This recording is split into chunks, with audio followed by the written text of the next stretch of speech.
We started Zilingo in October 2015. I joined as part of the founding team as VP of Marketing. And Zilingo has had a very interesting journey over the last 6 years, and me along with it. We began in 2015 as a B2C e-commerce platform. We were helping fashion, beauty, and lifestyle SMEs in Southeast Asia reach their customers through our marketplace technology. We scaled that business quite aggressively, and at one point, we were the largest fashion marketplace in Southeast Asia. But during this time, we had also set up a B2B marketplace in an effort to help the same merchants that were on our platform source better. So our B2B marketplace allowed businesses to source wholesale fashion and raw materials from manufacturers. And over time, our B2B business grew even faster than our B2C business. And today, actually, Zilingo is a B2B platform that operates across the entire fashion supply chain.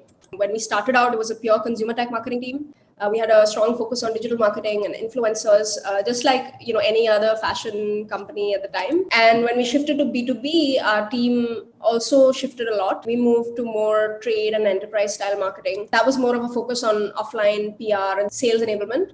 So my journey as a marketer has also really moved with the tide. I've experienced both high growth consumer tech environment, but also an enterprise business as well.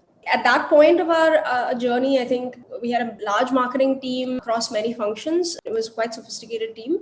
We changed the channels that we were using. That was an obvious change, but we also changed the functions that were staffed inside the marketing team. We went from a very social media heavy, digital marketing heavy team to much more of a PR and offline and trade marketing team. And I think the final change that we made, I think, which was the most effective thing, was to shift marketing from being an independent function in the B2C scenario to actually a function as a part of sales and rolling up to sales.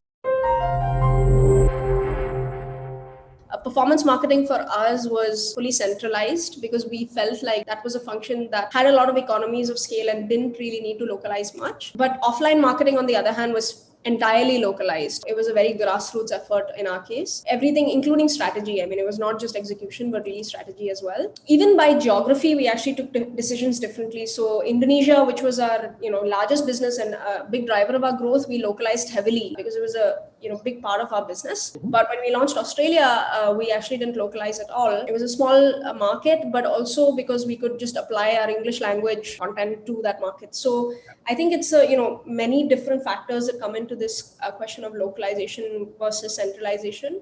Of course, the standard success metrics of customer acquisition cost and CLTV in that market was important. But what was top of mind for me, at least, was also maintaining a relatively lean team despite seeing this aggressive growth and geographical expansion. I think that was what was the objective for those decisions.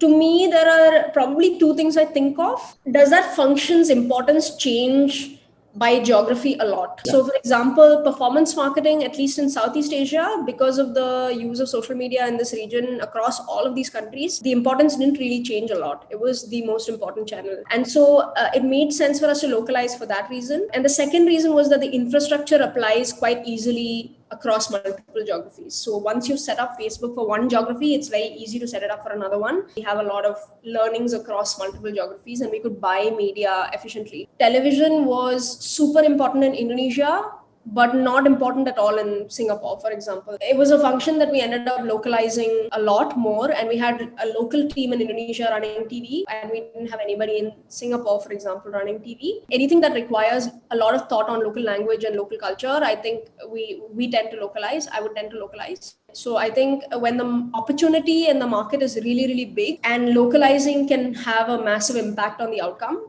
I think that's when we can choose to localize. Number one is nail it at home, wherever home is. Make sure that you're nailing it there. That's the first test of confidence and the first, proof of concept. Stay curious and keep learning when you're launching a new market. And the third would be to defer to your local team when you're in doubt, which is what I always did. Defer to the people who know the market, the language, the customer better, and learn from them as much as you can.